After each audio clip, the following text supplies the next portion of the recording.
మన ప్రభువును మన రక్షకుడైన యేసుక్రీస్తు శ్రేష్టమైన పరిశుద్ధ గణనామంలో మీ అందరికీ ఈ సమయంలో శుభాభివందనములు తెలియజేస్తున్నాను. ప్రియులారా, దేవుని వాక్యం ఏమని సెలవిస్తుందంటే, బాలుడు నడవలసిన త్రోవను వానికి నేర్పము, వాడు పెద్దవాడైనప్పుడు దాని నుండి తొలగిపోడు అని వాక్యం సెలవిస్తుంది. మనం తిమోతి గురించి విందాం. తిమోతి ఏ విధంగా దేవునికి నమ్మకంగా ఉన్నాడో. తిమోతికి పేరునకు అర్థం దేవుని గణపరచువాడు. తిమోతి లుకేనియాలోని లుస్త్రాను ఊరివాడు. తిమోతి తల్లి పేరు యూనికే, ఆమె యూదురాలు. తండ్రి పేరు బైబిల్లో రాయలేదు కానీ అతను గ్రీసు దేశస్థుడు. అపోస్తులు 16వ అధ్యాయము 1వ వచనంలో ఉంది. అతని తండ్రి అన్యుడు కానీ తల్లి యూదురాలు కనుక తిమోతి చిన్ననాటి నుండే పాత నిబంధన లేఖనాలు తెలిసి ఉన్నాడు. ఒక సందర్భంలో ఒకానొక రోజున పౌలు గారు లుస్త్రాను ఊరికి వచ్చాడు. ఆ సమయంలో దేవుని వాక్యం ప్రకటించుచుండగా తన అమ్మ ఇద్దరూ రక్షింపబడ్డారు. వాళ్ళు రక్షించబడిన తర్వాత తిమోతి కూడా వీరిని చూసి రక్షణ పొందాడు. రెండవసారి అనగా 4-5 సంవత్సరాల తర్వాత మరలా పౌలు గారు ఆ గ్రామానికి వచ్చారు. తిమోతి అప్పటికే మంచి విశ్వాసిగా పేరు పొందినవాడిగా ఉన్నాడు. దేవుని యందు భయభక్తులు గలవాడని ఆ గ్రామంలో అందరూ కూడా సాక్ష్యం ఇచ్చారు. అది పౌలు గారు విన్నారు. అలాగే మన పిల్లలు కూడా దేవుని సన్నిధిలో ఎక్కువగా నమ్మకంగా ఉంటూ దేవుని పనిచేస్తూ దేవుని సేవకు ఉపయోగపడేవారిగా ఉన్నప్పుడు చిన్ననాటి నుండే ప్రభువుని సొంత రక్షకునిగా అంగీకరిస్తారో వారు కూడా తిమోతిలాగా మంచి పేరును సంపాదించుకుంటారు. సరే, అయితే పౌలు గారు తిమోతిని తన వెంట ఇష్టపూర్వకంగా తీసుకువెళ్ళాడు. ఎందుకు? అతనితో పాటు సేవ చేయటానికి. తిమోతి మంచి యవన దశలో సేవకొచ్చాడు. అలాగే మంచి సాక్ష్యాన్ని సంపాదించుకున్నాడు. అందరి చేత మంచివాడిలాగా పేరు సంపాదించుకున్నాడు. కానీ అతడు చాలా సున్నితమైన మనసు కలిగినవాడు. అతని ఆరోగ్యం కూడా చాలా బలహీనంగా ఉండేది. అయినప్పటికీ కూడా సంఘంలో సువార్తను ప్రకటిస్తూ అందరినీ బలపరిచేవాడు.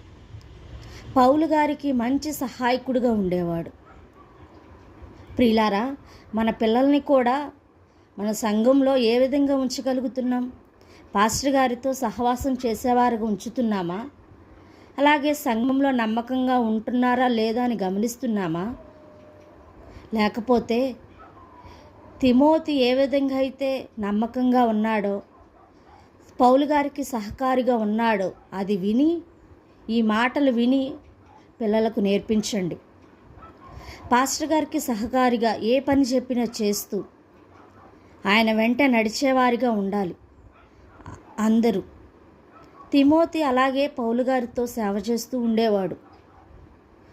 కొన్ని సంవత్సరాల తర్వాత ప్రభు కొరకు తిమోతి జైలుకు వెళ్ళాడు. తర్వాత రాళ్లతో కొట్టి అతన్ని చంపేశారు. 79 సంవత్సరంలో అతడు మరణించాడు.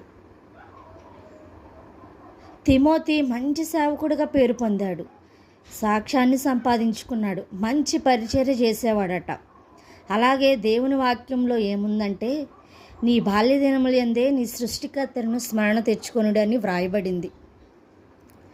పిల్లలందరూ కూడా బాల్యకాలంలోనే ప్రభువుని ఎవరైతే సొంత రక్షకుడిగా అంగీకరిస్తారో దేవుడు వారిని బాగా హెచ్చిస్తాడు. మంచి భవిష్యత్తు వారికి దేవుడు ఇస్తాడు. తిమోతి దేవుని కొరకు రాళ్లతో కొట్టి చంపబడినప్పటికీ కూడా అతడు ప్రభువుతో ఉండటానికి ఎంతో ఇష్టపడ్డాడు. ప్రభు కొరకు చంపబడ్డాడు. ప్రభు కొరకు నేను ఏదైనా చేయాలని తీర్మానం చేసుకున్నాడు. మన పిల్లలకు కూడా మనం కూడా ఆ విధంగా నేర్పించాలి.